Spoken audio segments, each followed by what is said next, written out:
I'm working my way through this book of classical Greek and Roman tragedy, and I've decided that the way I'm going to do this is after I read a play in this collection, I see if there's a version of it on YouTube that I can watch, like a professionally done version, not like a community theater version, but like a professionally filmed adaptation. And the play I've just finished was Oedipus the King by Sophocles. And there are a couple professionally done films in English that are available on YouTube. The first one is the 1957 one. According to Wikipedia, this is the first English language film version of Oedipus the King, or as the film is entitled, Oedipus Rex, because either translation works in English, Oedipus Rex or Oedipus the King. This book that I'm using calls it Oedipus the King, but the movie is entitled Oedipus Rex. So this is a 1957 version, and some kind soul has uploaded it onto YouTube, and I will, of course, link to it in the description down below. You can also search for it easily enough. Oedipus Rex 1957. It was uploaded 10 months ago, which makes me wonder how long it will stay uploaded, because I'm not sure the person who uploaded it is the copyright holder. My general rule of thumb when finding some sort of copyrighted material on YouTube is if it's been up there for 10 years, then it's probably safe. It's probably safe to assume the copyright holder is not going to take it down or is not interested in taking it down. But if it's been up there for less than a year, you never know. So apologies in advance if you happen upon this video at some point in the future and you click on the link and the video has been taken down. It's at the moment of filming, it's up. So this 1957 version, which as of this moment you can view on YouTube, is a film version of the stage play. So there was a stage play that was playing in Stratford, Canada for a couple years prior to this, I believe. And then they just made a film version of that stage play. It was done at Stratford, Ontario, Canada, which I've actually been to. It's only a day's drive away from my home state of Michigan. So in high school, we used to go there for the Shakespeare festivals. So for anyone not familiar, Stratford, Ontario, because it shares the same name as Stratford, England. You know how half the cities in England, in the U.S. and Canada are named after places in England. So Stratford, Ontario shares the name of Stratford, England, which is Shakespeare's birthplace. So somebody got the idea to do a Shakespeare festival in Stratford, Ontario as a way to boost tourism years and years ago. And ever since then, it's been associated with the theater and productions. They do a Shakespeare festival every year, but they also do all other kinds of famous drama, including the Greek plays. So I guess in the 1950s, they were doing a production of Oedipus Rex, which got filmed as a filmed version of the stage play. And it looks like a filmed version of a stage play. I almost want to say I feel like I recognize that stage. Again, I've seen plays in Stratford, Ontario. I'm not sure. They've probably changed the stage from the 1950s, huh? But I feel like I recognize it. Anyways.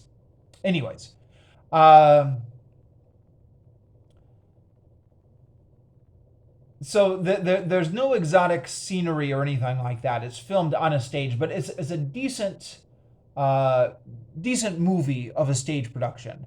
So the colors are vibrant and they pop. They've got that 1950s Technicolor look. I'm not sure if it was actually filmed in Technicolor, but you know what I mean. Those kind of very bright colors, which were common in 1950s color movies, are in there. The version on YouTube is actually very good. It's got some staticiness in the background when nobody's talking, but the sound comes through very well. The picture comes through very well.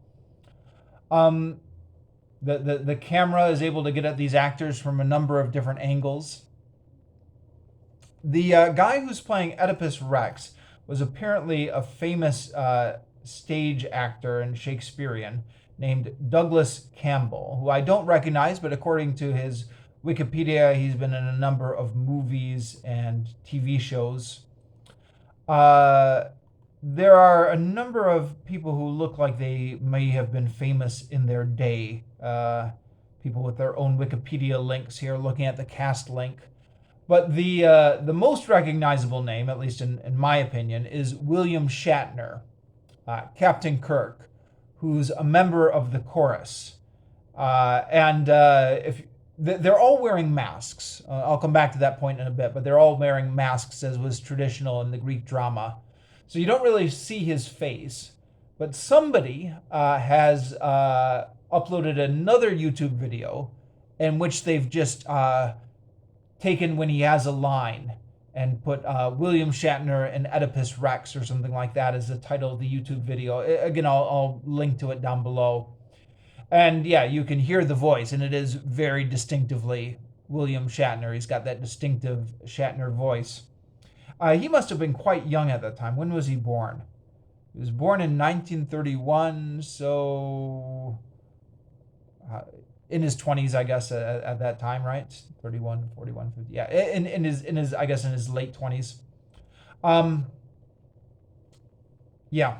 So they're all wearing masks, but the masks actually don't cover their mouths. The masks kind of cover their eyes and maybe their cheeks, and there's a space for their mouth. But it's quite well done. There's a combination of a mask and face painting the same color as the mask, so that their mouths blend in seamlessly with the mask, or at least appear to, because the face painting blends in. And what that enables them to do is that enables them to actually talk and project past the mask. So the previous production I watched, a production of the Oresteia in 1983 by Peter Hall, I believe, they wore masks that cover their whole face. And I read at least one review of the stage version of that production that said some of the actors weren't able to project past the mask. It wasn't so much of an issue in the film version, but apparently it was an issue in the stage version. Anyways, in the 1957 Oedipus version, their mouths look like they're part of the masks because they're painted the same color. So it's like a mask that's got a moving mouth almost. But it allows them to fully project and articulate past the mask. So they're all the actors have their face hidden, and again, this was traditional in ancient Greek drama. They do have a woman actor playing the part of Jocasta, which is not traditional in traditional Greek theater. It was supposed to be only men, but no need to hold strictly to all these old traditions, right? This is the modern world. Why not let a woman play the part? The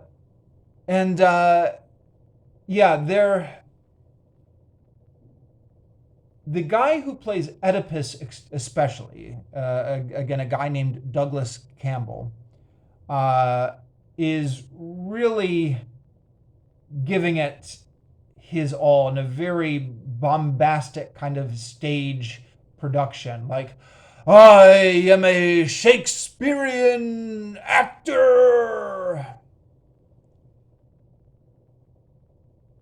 I exaggerate, but not really. Go ahead and watch some of the clips of his speeches. It's very much that type of intensity and drama. There is Wikipedia links to one review of this, which was in the Oakland Tribune, which says, where is it?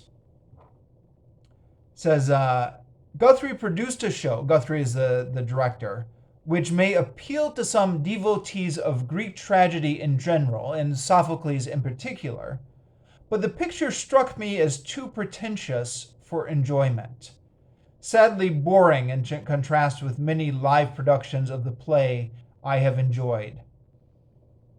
And then at the end of the review, he says, he's talking about the actors, and he says, they're all first-rate performers.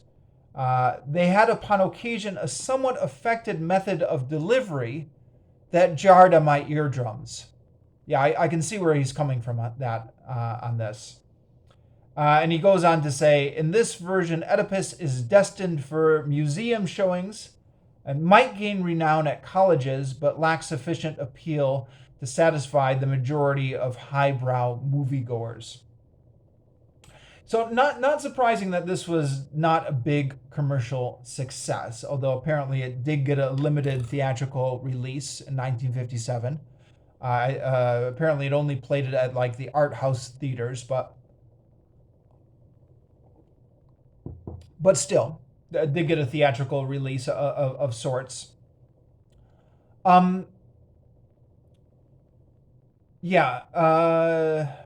Sorry, I lost my train of thought. What else did I want to say about this? Oh yeah, the overly kind of dramatic speeches, which affect a lot of the actors, but particularly Oedipus, work in some places, and in some places they don't. So there are some intense speeches where Oedipus is given, where I think that style of acting does seem to suit the scene.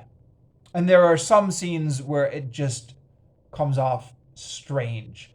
Particularly the actor's habit of starting off big and then trailing off small, which he does in a few different scenes. And the kind of pause after he trails off struck me as a little bit strange. Like I can get with the big dramatic stuff, but then that slow silence and soft voice afterwards. What are we doing here? That's not how people talk.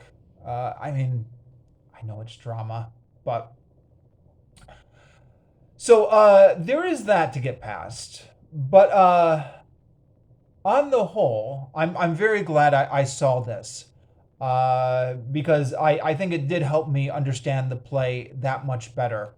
Now, it was a different version than the one I had read.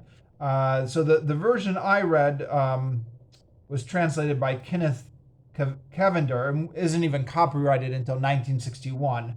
So it wouldn't have been around then anyways. They are using a translation by William Butler Yeats, who was born in the Victorian era, and yet the translation seems pretty modern for the most part. Sounds pretty modern.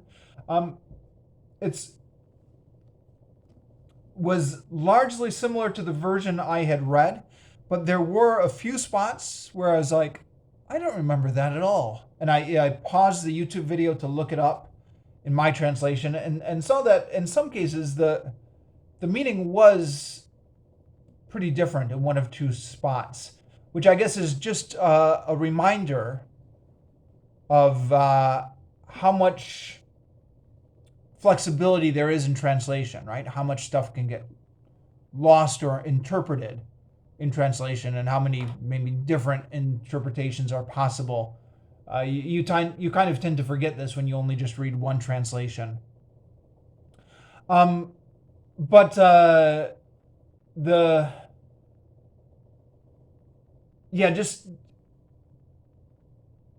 I'm glad I'm choosing to watch these dramatizations after reading it, because seeing it dramatized, you do definitely get a sense for how it works, and seeing the interaction with the characters and seeing the pacing of the scenes, which you don't always appreciate when you're reading the play over 3 or 4 different days, and reading it off the printed page. There were a number of things I didn't really get upon first reading that really struck me on the second one. I mean, after I read the play, I had read some commentary on it that talked about the themes of sight and blindness and light versus darkness, and that really had not struck me when I read it. But then seeing that performed and then hearing them over and over talking about sight and talking about blindness and talking about light and talking about darkness, I was like, I don't know how I missed that the first time. And again, I don't know if it comes through clearer in the Yeats translation than the one I had read. I didn't actually compare them line by line as I was going. I just in a few instances I bothered pulling out the copy I have to check the differences in a couple spots.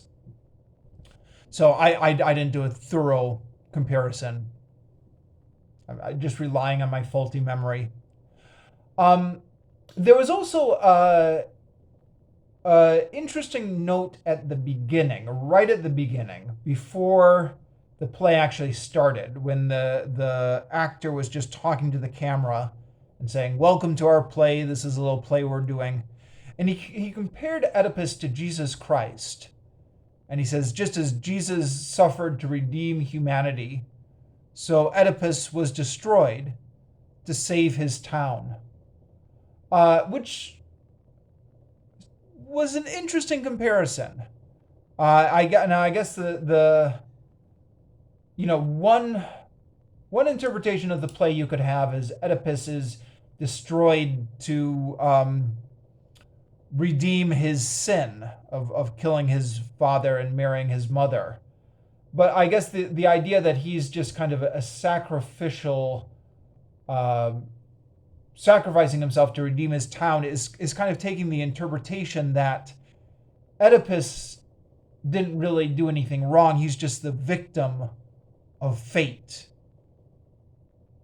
I think that's the implication. And by doggedly pursuing the truth, even so it destroys him, he saves his town from the plague which the gods had sent on his town because of his incestuous actions. I think that's where this comparison was going. Again, they don't really expand upon it. There's just kind of that one line at the beginning, so you're left to fill in the blanks yourself. Yeah, what else is there to say about this? It's interesting reading the YouTube comments on it. Most of them are very positive, like, yes, thank you. I've been trying to find this version forever. Somebody called it a legendary theatrical version that they've been wanting to hunt down for a long time. Somebody said it was in their textbook. The pictures from this production were in this textbook, but they didn't know it was an actual movie that could be viewed. So it looks like some people had this movie on their radar for a while, and are very happy to see it now uploaded onto YouTube. Somebody said, I remember reading this in 9th grade. Yeah. I mean, it makes me feel a little bit, what's the word? Sad, pathetic, trying to catch up my reading with a class of 9th graders now. But, the classics are assigned in school because they were classics. We read Antigone in my high school. We read that in 12th grade. I don't know why we didn't start off with Oedipus, because basically the teacher had to summarize the whole plot of Oedipus anyways in order for Antigone to make sense for us, because Antigone takes place after Oedipus. But anyways, and then if you scroll down to the bottom of the comments, you get people complaining about it. The negative comment seems to be buried at the bottom. Let me see if I can find one.